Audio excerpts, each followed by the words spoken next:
We've got a tragic story here. In just 24 hours, wildfires in Tenerife and Spain have ripped through around 4,450 acres of land. The said fire started in a nature reserve on the northeast coast of the island on Tuesday evening. Authorities say 10 helicopters and around 250 firefighters and military personnel are battling to contain the blaze in the region. However, containment efforts have been hampered by difficult terrain in the affected area with deep ravines and heavily forested areas in Candelaria and Arafo, posing a logistical challenge for firefighters, according to Fernando Clavijo, president of the Canary Islands. Quote, "The fire is powerful and is in a complicated area," end of quote. He said this to journalists during a news conference. Thousands of people in at least 5 villages have already been evacuated as the flames continue to spread, reports say.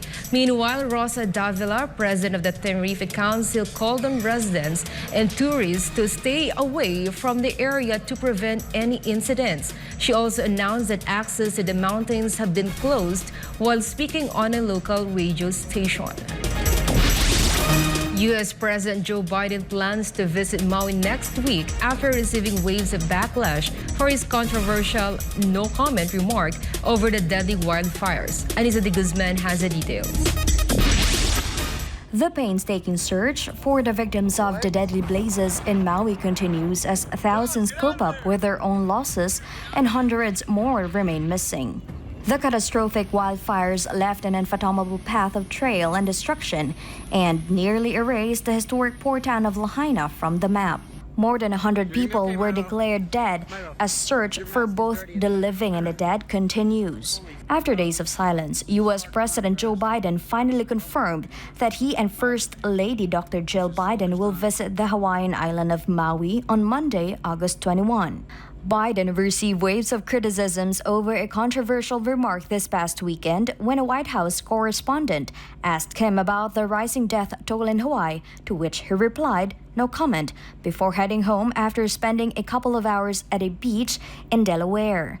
In defense, Biden said he doesn't want to get in the way of the recovery efforts, while White House said he was getting in touch with the Federal Emergency Management Agency. The remark sparked fury among netizens, supporters, and political rivals, including former U.S. President Donald Trump. Meanwhile, the White House said the administration is taking steps to support the recovery efforts, such as the deployment of more than 500 federal personnel on the ground, and disaster loans are being made available, among others.